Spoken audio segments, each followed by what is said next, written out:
Once again, hello, welcome to Serving the Valley. I'm Roy Justice. I feel like I want to sing Happy Trails Again, or whatever that song went. Trails of various type is where we're going. We're not going out on the, I wish we could, but we just can't do that. I say trails of various types. Here in the Cedar Valley, you are, I hope, very familiar with some of those trails. The snow trails we're going to not talk about at this particular season, but they are out there.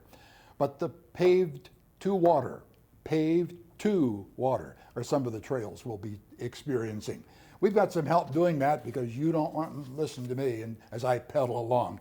To help us along, Amanda Lynch has been kind enough to join us. She's president of the Cedar Trails Partnership, and we'll tell you what that's all about in a minute. Larry Buchholz has joined us as well. Larry, thank you for being here. And Amanda, same thing. You bet. You bet. The partnership. Who are the partners in this partnership? You bet. So we're an advocacy group. We kind of are, so to speak, helping to improve the trails. We're helping to beautify the trails. We're also really working on trying to make sure that people are aware of what our trail system here is in the Cedar Valley. And just a great space for people to have tourism, for people to be able to experience those paved all the way to water trails. And the situation as far as partnership, how does one become a partner? Go ahead, Larry. Larry? It's basically a volunteer program. We can have up to 15 board members, and we can certainly use volunteers for that. So it's a very good group. Yep, and like it says that you can sign up online for that. It's varying differences as far as a price. You can have a family for $30 a year or a single membership for $20, and you get trail maps, you get opportunities to learn about the trails in a monthly newsletter, and like Larry said, other volunteer activities. You also learn about our trail maintenance and different things of that happen throughout the year. Okay, we'll talk about some of that. We will not go out on the trails, unfortunately, but that's the duty for you when you, well, talk about a map. It's a huge map. It is. We have over 100 plus miles of trails here in the Cedar Valley.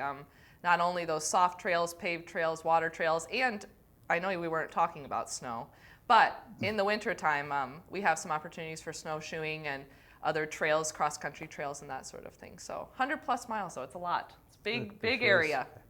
Well, every program I've done, this particular segment, you come along and say, well, can we talk about an event or a schedule, and we're almost afraid to do that because of what's all going on out there. But when things are normal, whenever that may be, there are events that are held during the year under the sponsorship of the partnership as well. Yep, in some way, shape, or form, yes. There are other organized rides that happen throughout the year from April all the way to October, November, depending on weather. And, you know, the Cedar Valley Cyclists, which is an offshoot of the partnership, CVAS does things along the year. And then there's other organized rides that happen throughout the year that people can sign up for, including Pedal Fest, which is going to happen in September this year, every weekend in September. All of those kind of come as we are sponsors of those. We help, you know, those move along. But I know Larry and I talked yesterday about just the history of, you know, the Trails Festival that used to happen and how that kind of evolved into what we have today. So if you want to talk about that a little bit. The Cedar Trails Partnership is between 25 and 30 years old right now. Wow. And in the early years, they felt the best thing to do to promote the trails was to have a major festival of appreciating the trails. And it started off, we had a 4-day event. We'd have a grand opening on Thursday, and we'd have events on Friday, Saturday, and then Sunday. And it was a major festival.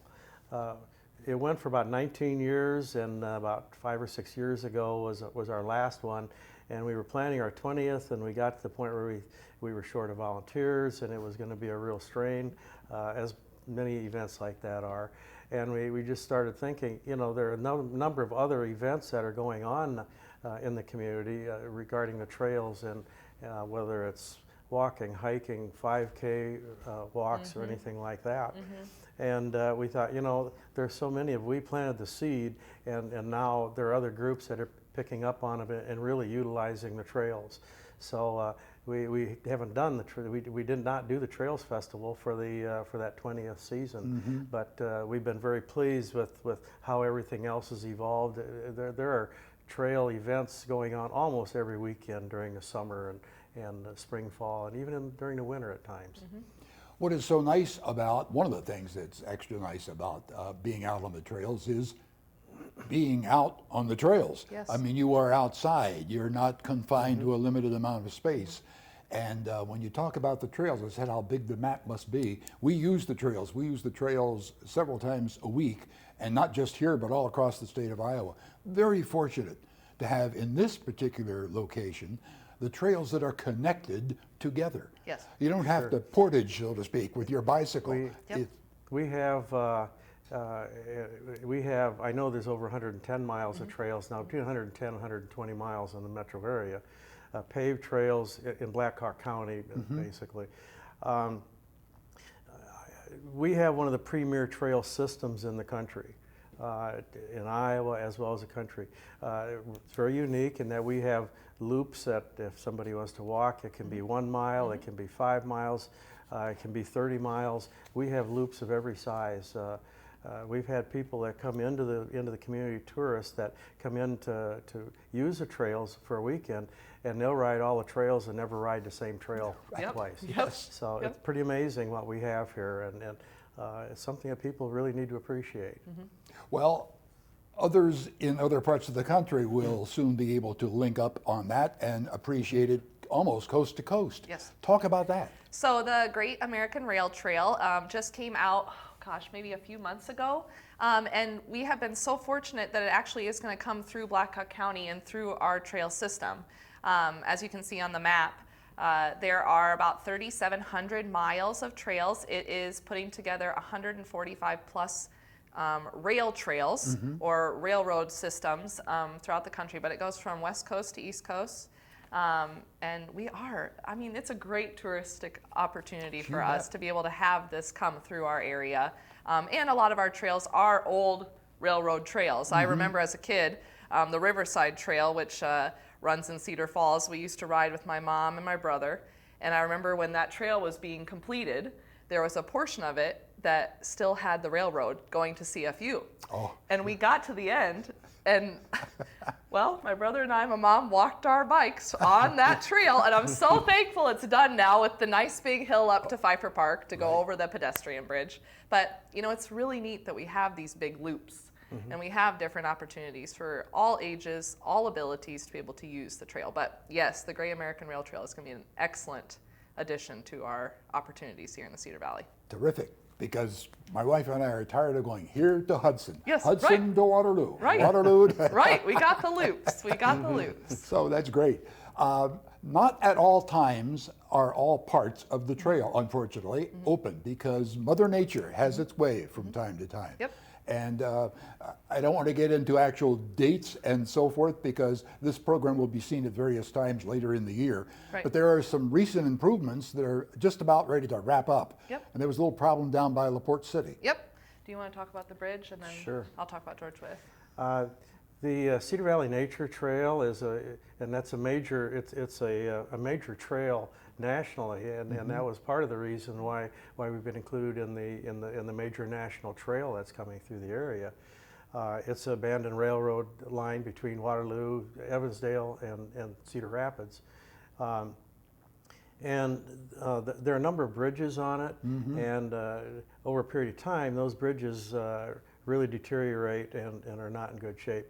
And there's several more that will be in the next few years. But one that was closed here 3 or 4 or 5 years ago was in LaPorte City over the Wolf Creek. And the Cedar Trails Partnership has supported putting a new bridge back in place, reconstructing the one that was there. And that construction is almost complete now. It's a brand new, it'll be a concrete structure, so it should be probably a 100-year bridge when it's completed. But the whole Cedar Valley Nature Trail is just it's a tremendous 50-mile long ride, almost Cedar Rapids, and the nature trails almost completely paved. There's about 5 or 6 miles left yet, but you can ride it now, but part of it is a gravel section. And then the other one that we're really focusing on this year is part of a segment in George Wythe. It's part of a 6-mile loop from Pfeiffer Park through George Wythe and then back to Pfeiffer Park on the Riverside Trail. Right. It did wash out in the last couple floods that we've had. It's asphalt that's down, and so obviously over time that can get washed out. And so we're working on, building some funds for Lori Eberhardt at George Wythe and her team to be able to repave that and have that be a concrete trail, have that be something that connects that loop again, because it is disconnected right now and it's hard to get through. You have to walk, and you can't be riding through it. So even from a safety perspective, it's just really important to get that finished as well. Talk about safety perspective, Yep. since you brought that up. Thanks for the segue. You bet. There are people called, what do they call them? Patrol? Yep. Patrol people? Yep. How do you do that, and what do you have to do that? Larry. And what can't you do when you're doing that? Sure. Well, we have one of the early things, we had the Trails Festival that I noted. We established, there was interest in establishing a trail patrol. And a trail patrol would be there to, we're volunteers they meet monthly, they have first aid certification, that sort of thing. And they are there to promote the use of the trails, safety, etiquette on the trails. If there are any emergencies, they're able to contact emergencies people. There are identification markers throughout the trail system. So if there's somebody that has an accident or an emergency, they can call that in very quickly, and emergency responders will be able to get there. They're not emergency responders themselves, but they're there for support and aid. Okay.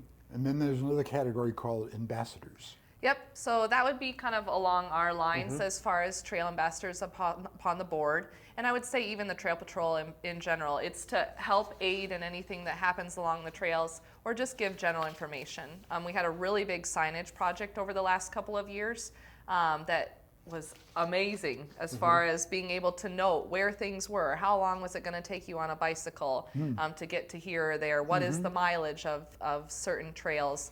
And so to be able to have those folks out utilizing that space and telling of those things is something that they do. So. The Trail Patrol also, they'll assist events that go on through the course of the year, downtown Cedar Falls or downtown Waterloo.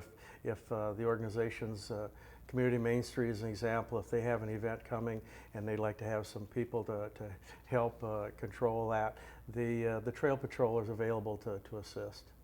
So Terrific. one of the real positives, I'd mentioned with the Trail Festival that we'd seen that seed started, and it went out on, since then, many other events. The same sort of thing has happened with the Trail Patrol. Although it's still connected with the Cedar Trails Partnership, and we help fund them every year, they're very much independent at this point, and they rely on volunteers, and they're about 30 to 35 members currently, and they're very independent. So it's another thing, an offshoot of the partnership that's really kind of taken on its own function and purpose.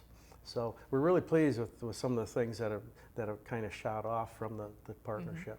Some of these people who are, in this particular case, I'm looking at a deal that has board members on there. Yep. And if that's available to be seen, I like to give some recognition to those who are in the background, Yep. but working to keep the trails Yep. trails and trailable, so to speak. Yes, actually, most of the folks that have been on our board have been on the board for quite some time. We've been very fortunate that they want to continue, they believe in the mission of what we're trying to do, and they provide great insight from a lot of different angles. And it's fun for us to all get together and talk and be able to kind of have discussion about what they feel is the best ideas for the trails and what they envision, and being able to have those conversations has been really interesting.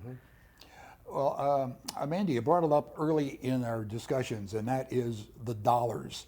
How does it function without some kind of financial input? Yep, So we really do rely on donations. We rely on our memberships and that sort of thing to help fund different things. So we have a grant program that are mini grants as well as regular grants. So that mini grant goes $500 to $2,500, and then we also do have actually a higher number on that maximum grant, about $5,000 that we can offer to folks. And that is here in the Cedar Valley. We do have a grant committee that meets every year to go over those grants and kind of determines what is the best use of our funds here with the Trails Partnership, and be able to kind of disperse that. And it is a wide variety of things, from different organized rides that people may want to a beautification. I believe a couple of years ago we helped fund a gazebo project. We've done stuff down at the Gilbertville Depot. It just depends on what we see for those grants every year, but we do kind of fund those things, and that's something that we're very passionate about continuing to do.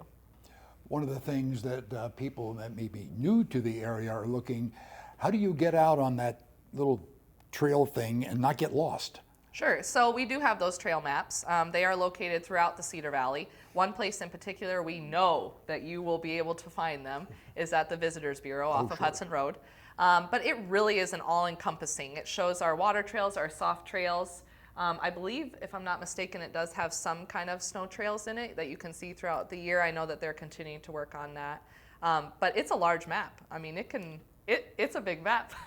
It's large. So There's so many miles that you really need to have a large map to Yes. have it all inclusive and, Yes. and be able to cover everything. And So- it does help with like trail maintenance stations. So we have those trail maintenance stations that you can pump your bike or change a tire or do minor fix-its on your bicycle. And then also just different markings throughout the Cedar Valley, different loops, what are trail names called. Larry also mentioned kind of our emergency piece. I think there's pieces in that on that trail map as well. Well, if you're not on a bike and you have a seat that you're sitting on with your bike, Yes. but you're walking the trail, it's really nice there are benches every once in a while Yes. too. Yes. How did that program, is that still in development? Is that continuing? Well, it's a voluntary program, and we work with the rec departments in the cities here to install those. So, but if a family wants a memorial donation, they can certainly do that, and they can coordinate through us and the rec departments, and so. But yeah, benches are a great addition. And Tell me about it. They sure are. They sure are. We're still riding the trails and we're not done yet. We'll be back in just a moment.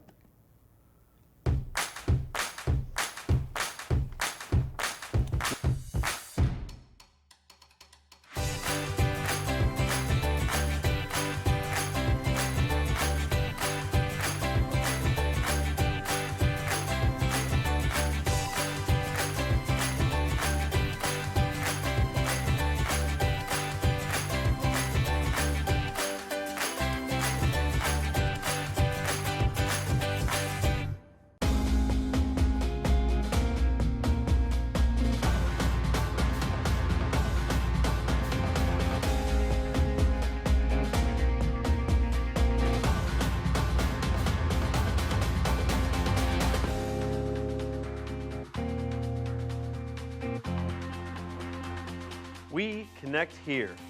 We connect here. We connect here.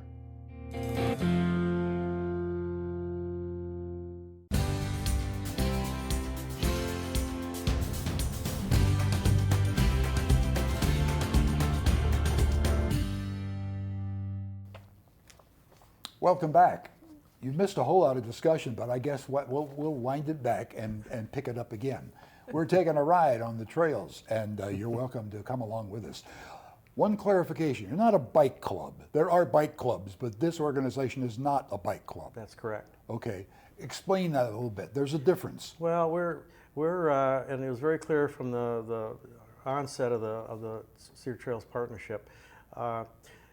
We advocate for trails and promote the trails, that sort of thing, through the tourism offices. There's a lot of tourists that come into the area just for the trails.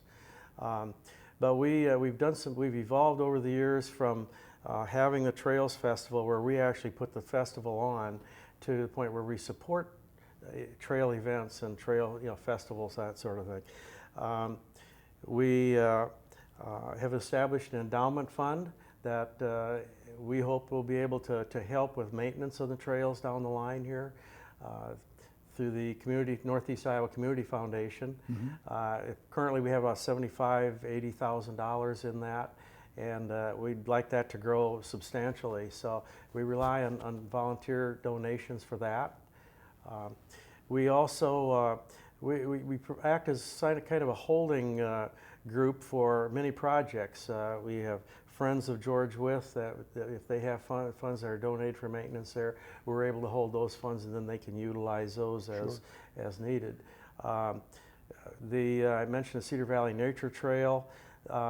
We held funds for that as donations were brought in and grants were accumulated for that project. We held that money, and then as it's needed for the public expenditures, then we can provide that funding. So that's valuable. There are a lot of nonprofits out there. Gilbertville Depot is an example, is one where we can take funds in and provide that to them. There are a number of different things that we hold the money for. So that's been a new function that we've had just in the last 3 or 4 years, and something that we saw was really needed, and there weren't any other nonprofits that could provide that umbrella for trail maintenance. People that are looking at this and saying, well, maybe I'd like to get involved in doing something with this group, this non-bicycle club group. Yes, right. How do we go about, where's the contact? Well, I would say that on the screen you can see it says emailing at the trails at cedartrailspartnership.org, and that will get back to me, and they can be a part of our organization if they are interested. We always are open to having people join our board, volunteer on the trail patrol, have opportunities for different kinds of membership, that sort of thing. But also just, if they have questions about the trails, if they have other questions that they aren't seeing on our website, we would love for them to contact us. I'm just anxious to get out on the trail. Amen. Amen. It's a beautiful space. Yeah, when you mention anxious to get out on the trail, it's during the pandemic, the virus that we've had here these last few months, it's been incredible to me to note the number of people out on the trails. Yes. I've been up a couple of times to around Big Woods Lake on the north side of Cedar Falls. Many of those weekends, I'm finding there's a north and a south parking lot, over 150 vehicles parked in those two parking lots. And people out there, whether it's young couples with children or a couple of kids, just walking around the trail or just going to fish in the lake. I mean, a number of families. So it's been, I think, bicycling, I was just reading an article this past week that bicycling marketing has exploded in these last 3 months. Sales and maintenance of bikes. So, and that's really one of the good news things to come out of the pandemic. Good to hear some good news out of that monster, isn't it? Talking about a great investment that has been already made for you in the trail system right here in the Cedar Valley. And that's where we've been spending a few of our minutes on this particular edition of Serving the Valley. And thank you, Amanda. Thank you for joining us well. And, thank you. It's been an education for me. I should put on my bike helmet now and disappear into the woodwork. Thanks for joining us. And thank you for also joining us. Until we meet again, Serving the Valley, I'm Roy Justice.